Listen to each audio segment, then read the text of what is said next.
안녕하세요. 하이 공모방에 오신 여러분 환영합니다.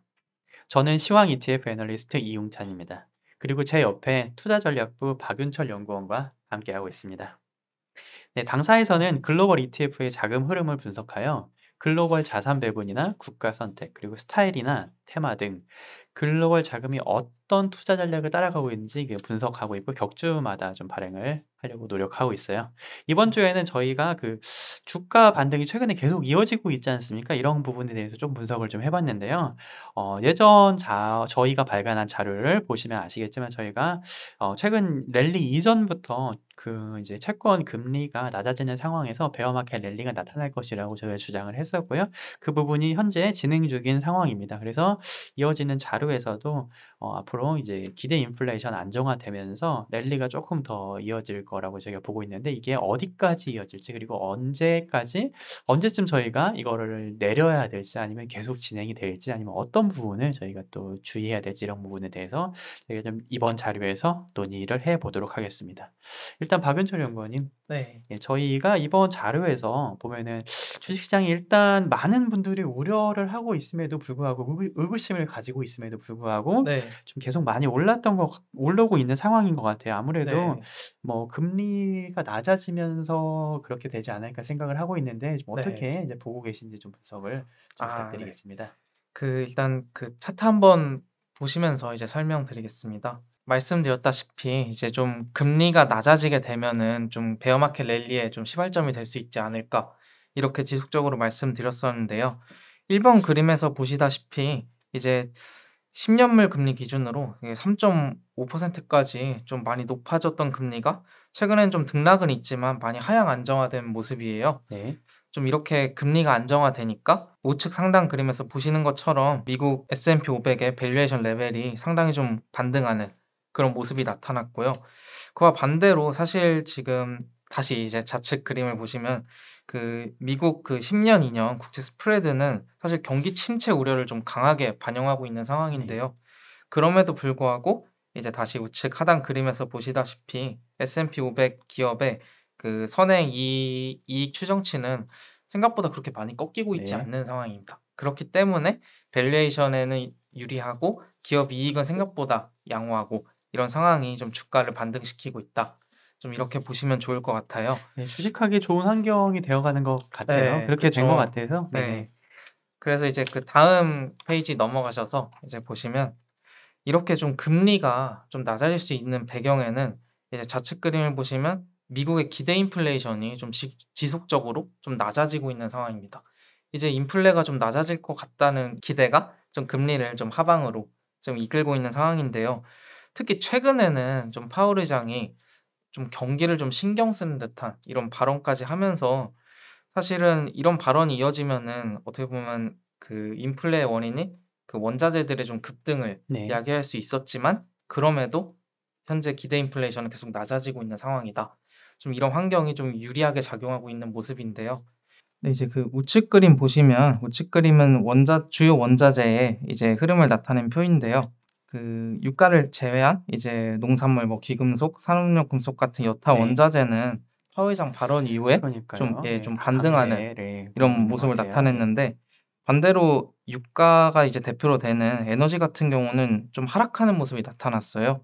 좀 이런 모습이 전체적으로 유가가 원자재에서 높은 비중을 차지하기 때문에 이렇게 유가가 좀 안정화된 것이 기대 인플레이션을 좀 낮추는 좀 긍정적으로 작용한 그런 모습이었다. 좀 이렇게 보시면 좋을 것 같습니다. 네, 그렇습니다. 최근에 보면은 사실 미국 CPI도 한번 피크아웃을 한 것 같다 그런 얘기가 많이 나오는데 네. 그것도 거의 순전히 가솔린 가격의 하락이 우리가 이제 거기서 나타나지 않을까 생각을 하고 있고 에너지 가격이 좀 안정화됐다고는 하는데 사실 천연가스나 석탄 부분 또 그것도 만만하진 않은 것 같아요. 그쵸. 네, 그것도 만만하지 않고 지금 유럽은 여전히 어려운 상황이 지속되고 있지만 그럼에도 일단은 가솔린 가격이 큰 폭 하락하고 있기 때문에 그것들이 네. 또 '아 물가가 잡히는구나.' 그러면서 기대 인플레이션도 내려가고 있고 그것들이 금리 전반적으로 내리면서 주식 시장에는 쪼끔 이제 주식 할 만한 상황이 지금 만들어지고 있는 거 아니냐. 약간 불안하지만 그렇게 되는 것 네. 같아요. 그죠? 네, 맞습니다. 그렇습니다. 그러면 이게 글로벌 상황은 그런데요. 이게 우리가 그러면 코스피 주식에도 어떻게 긍정적인 영향을 미칠지가 네. 또 우리가 궁금하지 않을 수가 없어요. 그럼 그쵸. 코스피 시장, 네. 국내 경제라든지 이런 부분은 어떤 영향을 미칠지 좀 분석 네. 부탁드리겠습니다. 이게 사실 그 기대 인플레이션이 낮아져서 찾아온 랠리가 어떻게 보면 뭔가 경기가 좋아서 랠리가 왔다기보다는 어떻게 보면 좀 유동성이 좀 괜찮아진 상황, 좀 이런 랠리 측면이 네. 강했었는데요. 사실 코스피 같은 좀 신흥국 같은 경우는 이런 좀 경기가 좀 부진한 것이 좀 이런 저금리로 찾아오는 효과를 어느 정도 상쇄시킬 수 있는 네. 좀 경기가 좋아야죠, 예. 아무래도 코스피는. 이런 우려가 좀 네. 강했는데 사실 유가가 하락하면서 네. 어떻게 보면 저희는 좀 수입 물가 네. 좀 이게 계속해서 좀 문제가 되지 않았습니까? 좀 그 문제가 어느 정도 좀 해소까지는 아니어도 완화될 수 있지 않을까? 예. 이런 측면이 어떻게 보면 교역 조건에 좀 반영되면서 코스피에도 좀 양호한 흐름이 나타났다. 그러니까요. 다음에 예. 무역 수지도 약간 이제 흑자를 기대해 볼 수도 있지 않을까. 뭐 이제 예, 아직 그쵸. 모르겠지만 약간 그런 기대도 좀 되고 에너지가 워낙 빠져 가지고. 그쵸. 네. 이제 방금 말씀드린 내용이 이제 좌측 네. 그림에서 이제 표현돼 있고요. 이제 우측 그림을 보시면 이게 경기 선행 지수를 표현한 표인데 앞으로 경기가 좋아지고 있는 이런 국가는 지금 당장 없는 상황이에요. 그렇기 때문에 지금 이제 일시적으로 교육 조건이 개선된 것이 좀 장기적인 흐름으로 가기는 아직은 좀 어려운 상황이다라는 것을 좀 주의해야 되지 않을까. 좀 이렇게 보고 있습니다. 네, 그렇습니다. 일단은 원자재 특히 에너지를 한국이 이제 거의 전량 글로벌 시장에서 수입하는 만큼 에너지 가격의 안정이 우리 한국 경제와 코스피 주가에 뭐 나쁘지 않을 거라고 생각은 됩니다마는 역시 제가 아까 말씀하신 대로 글로벌 경기가 지금 좋은 나라가 거의 없는 것 같아요. 네. 미국을 우리가 리세션이 들어갈까 말까 고민하지만 사실 미국의 상황이 상대적으로 좋은 것 같고 유럽은 그죠. 워낙 뭐 안 좋은 지 너무 오래됐고 이번에 보면 중국 지표마저 이게 하락하고 있는 상황이기 때문에 네. 그런 부분들을 생각해 봤을 때 이번 랠리가 뭐 지속이 될 수는 있겠습니다마는 그 한계가 뭐 우리가 막 그렇게까지 긍정적으로 보기는 또 부담스러운 부분은 예, 분명히 있다. 맞습니다. 그런 부분은 저희가 확인을 하고 가야 되지 않을까. 이렇게 좀 생각을 하고 있습니다. 그래서 좀 주의해야 될 것들이 여러 가지가 있을 것 같아요. 그래서 네. 뭐 경기도 뭐 부담스럽겠습니다마는 또 여러 가지 우리가 주의해야 될 것들 뭘 계속 이제 체크를 하면 좋을까? 그 부분에 대해서 한번 네. 좀 말씀 부탁드리겠습니다. 네. 이제 그 그림 그 좌측 그림을 보시면 사실 지금 뭔가 인플레이션 압력이 완화는 되고 있지만 네. 이제 공급 인플레이션이 아직 완전 해소된 상황은 아닌 것 같아요. 사실 최근에 앞서서 말씀드렸다시피 천연가스가 계속 막 네네. 급등하고 있는 등 어떻게 보면 이제 겨울철이 다가오면서 이런 좀 전력 수요라든가 좀 이런 쪽에서 문제가 다시 좀 될 수 있지 않나 좀 이렇게 보고 있는 상황이고요. 결과적으로 이런 좀 저희 이제 금융시장 전반이 추세적으로 반등하려면 결국은 이런 인플레이션 압력이 혹시 좀 해소되는 시그널이 있어야 하는데 당장에는 일단 높은 수준이 일단 유지될 수밖에 없기 때문에 그런 부분은 좀 계속해서 주의하고 넘어가자. 좀 이렇게 좀 보고 있습니다. 예, 그렇습니다. 여전히 신냉전 상황이니까요. 그게 뭐 러시아도 그렇고 중국도 그렇고 이게 에너지 문제라든지 아니면 뭐 재화 가격 여러 가지로 좀 글로벌 경제에 물가 부담을 잔잔하게 계속 줄 것 같아서 그 부분이 좀 우려된다. 그런 네. 말씀 으로 저희가 이해를 하고 넘어가면 될 것 같아요. 여기까지 해서 글로벌 시장에 대해서 좀 이제 얘기 나눠 봤고요. ETF의 머니 플로우를 좀 다시 돌아와서요. 네. 최근에 그 선진국과 신흥국 간의 머니 플로우를 조금 이제 분석을 좀 부탁을 드리려고 합니다. 아, 네, 어떤 알겠습니다. 이런 모양의 네. 특이한 상황이 나타나는지요? 네, 이제 그 좌측 그림을 보시면 사실 지속적으로 선진국이 신흥국 대비해서 계속 선호되는 상황이 이어지고 예, 올해 있었어요. 내내 그랬죠. 네, 예. 사실 뭐 주가가 안 좋을 예. 때도 선진국이 덜 빠지고 네. 그 반등 초반에서도 역시 밸류에이션 랠리 측면이 강했기 때문에 선진국이 좀 많이 선호되는 모습이었습니다. 하지만 이제 앞서 말씀드렸다시피 유가가 하락하면서 신흥국 전반에서도 코스피와 비슷한 경우죠. 좀 펀더멘털 개선이 일어나면서 이제 선진국 대비 신흥국이 좀 반등하는 상황이 나타났다. 좀 이렇게 보시면 좋을 것 같고요. 이제 우측 그림에서도 이런 좀 상황이 그대로 나와 있는데요. 글로벌 매크로 리스크 같은 경우는 초반 좀 6월 말부터 계속해서 하락했지만 신흥국 같은 경우는 리스크 지수가 7월 중반까지도 네. 계속 네. 올랐었거든요. 근데 이게 하락한 계기가 첫 번째로는 달러 지수의 하락, 네. 그다음 2차로 이제 선진국보다 신흥국이 좀 더 선호될 수 있던 계기가 역시 유가의 반락이었다. 좀 이렇게 보시면 좋을 것 같습니다. 네, 그렇습니다. 우리가 보통 커머디티가 하락을 하면은 선진국이 좋고 신흥국이 안 좋다고 하는 게 보통 일반적인 패턴일 것 같은데, 네. 이번에는 커머디티 전반이 하락했다기보다는 유가만 찍어서 하락한 상황이고, 그리고 이 유가의 하락이 글로벌 약간 물가라든지 리스크를 조금 완화시키면서 달러화가 더 이상 강세로 가는 걸 좀 막았던 것 같아요. 네, 그 네. 부분들이 신흥국에 우호적으로 작용을 하면서, 그러면서 뭐 선진국도 반등했지만 신흥국도 이번에 이제 차별화돼서 이제 못 올라가지 않고 같이 선진국과 같이 올라가는 그런 긍정적인 모습을 최근 7월, 8월 볼 수 있지 않았는가, 이렇게 좀 생각을 해보겠습니다. 미국 시장으로 들어가서 네. 민감주와 방어주 이 부분 두 가지 이제 스타일의 머니폴로를 좀 한번 분석을 드리고 싶어요. 예. 네. 이제 그 좌측 그림을 보시면 사실 어떻게 보면 방어주에 대한 그 머니 플로우가 계속 강했던 네네네. 상황이었어요. 사실 랠리 초입에서도 방어주에 대한 좀 선호 현상은 계속된 모습이었는데요. 좀 최근에 좀 유가 반락을 계기로 좀 민감주가 크게 다시 네. 좀 선호되는 양상이 나타났다. 그리고 그와 함께 상대 주가 역시도 민감주가 방어주 대비 좀 아웃퍼폼 하는 이런 양상이 나타나는데요.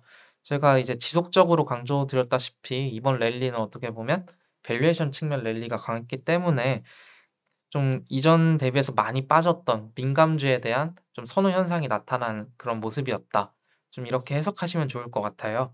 이제 우측 그림에서도 이번에 좀 최근에 많이 빠졌었던 경기 소비재하고 IT 중심으로 많은 밸류에이션 그 반등이 나타났다. 이런 상황이 좀 계속해서 이어진 모습이다라고 좀 보시면 좋을 것 같습니다. 네, 그렇습니다. 올해 사실 주식시장이 그렇게 좋지 않았기 때문에 또 이제 디펜시브 스타일이 가장 상대적으로 계속 우위에 있었던 게 올해 내내 미국 시장에서 이어졌던 것 같은데요.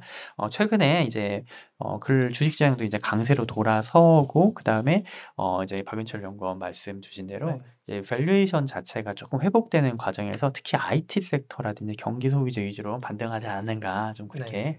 그렇게 확인이 되는 것 같아요. 예, 그렇습니다. 그렇게 되면은 저희가 이제 밸류에이션이 회복되는 시장이라고 하면 우리가 성장주와 가치주를 또 안 볼 수가 없는데요. 네. 성장주에서는 성장주가 반등을 했을 거라고 생각이 돼요. 그 부분에 네. 대해서 한번 분석 부탁드리겠습니다. 네, 그 이제 약간 예측하셨다시피 성장주가 좀 많이 상대적으로 반등하는 모습 나타났는데요. 이제 좌측 그림에서 보시다시피 상대 주가 역시도 성장주가 가치주 대비 많이 좀 우세한 상황이 나타났고요. 자금 흐름에서도 이제 옅은 파란색 선이 성장주 아웃퍼폼을 타는데 성장주가 많이 좀 선호되는 좀 이런 모습이 나타났다 보시면 좋을 것 같습니다. 그리고 이렇게 성장주가 상대적으로 선호되는 환경에서 우측 그림에서 보시다시피 사실 미국에 상장된 테마틱 ETF들은 좀 금리에 많이 네. 민감하거든요. 이런 금리가 낮아지는 모습이 나타나면서 좀 테마틱 ETF 전반이 좀 반등한 상황이었다고 말씀드리고 싶고요. 특히 이제 홈빌더 같은 경우는 어떻게 보면 모기지 금리 급등도 조금 제한되고 좀 이런 금리 하락에 좀 수혜를 보면서 좀 상당히 많이 반등했고 바이오테크 역시도 좀 그런 모습이 나타나는 등 좀 전반적으로 테마틱에 좀 유리한 환경이 최근까지 조성되고 있다. 좀 이렇게 말씀드리고 싶습니다. 네, 그렇습니다. 우리가 성장주 IT 테크 이런 쪽이 반등할 거라고는 그렇게 어렵지 않게 이제 생각은 해볼 수 있었던 것 같은데, 네. 좀 이번에 좀 놀랐던 게 특히 이제 주택 시장이 그리 좋지는 않음에도 네. 불구하고, 예, 되게 그쵸. 놀랍습니다. 그럼에도 이제 주택 건설 그런 홈빌더 주식들이 이제 ETF가 많이 올랐는데, 사실 아직도 주식시장, 주택시장에 대해서는 우리가 좀 부담스럽게 생각이 되잖아요. 여러 가지 네. 지표들도. 그쵸. 예, 그럼에도 불구하고 주식시장은 워낙 이제 빠르다 보니까 '모기지 금리가 벌써 피크를 찍고 하락하는가 보다.' 약간 이러면서 벌써 홈빌더에 대한 머니플로우가 인플로우가 좀 들어왔던 것 같아요. 사실 별로 저도 이렇게 추천을 하는 게 맞는지 자신은 없거든요. 근데 네. 이미 시장은 이미 이렇게 돌아서고 있다. 그렇게 보시면 될 것 같고 신재생 뭐 쪽은 뭐 당연히 이제 미국에서 네. 법안들 통과되면서 그쵸. 강세를 보이는 거 바이오텍도 그렇고 뭐 당연한 것 같습니다만은 홈빌드는 되게 좀 인상적인 그런 네. 강세를 보였던 것 같습니다. 네, 전체적으로 뭐 요약을 드리자면은요. 최근에 이제 주가 상승이 이어지고 있는데요. 낮아진 금리가 이제 주식시장 특히 성장주의 낙폭 과대 성장주의 랠리를 이어가게 하는 그런 배경이 됐던 것 같습니다. 이런 독보적인 유가만이 커머디티에서 유가만이 약세를 보였던 것 같아요. 최근 네. 7월, 8월 동안에 랠리를 연장시키고 있는데요. 어, 근데 어떻게 생각해 보면 아직은 우리가 경기에 대해서 조금 부담스러운 부분이 있는 상황이고요. 네. 공급발 인플레이션도 아직은 해소라고 얘기하기는 좀 어려운 상황이기 때문에 아직은 조금 더 조심스러운 그런 뷰는 좀 유지하고 있는 상황으로 봐주시면 될 것 같습니다. 유가와 기대 인플레이션을 계속해서 주목해야 될 필요가 있겠습니다. 네, 지금까지 저희 ETF 웨이브 자료 말씀드렸습니다. 저희는 투자전략팀 이웅찬 박우진 연구원이고요. 저희 자료는 격주로 반영되는 만큼 다다음 주에 새 자료로 인사드리도록 하겠습니다. 감사합니다.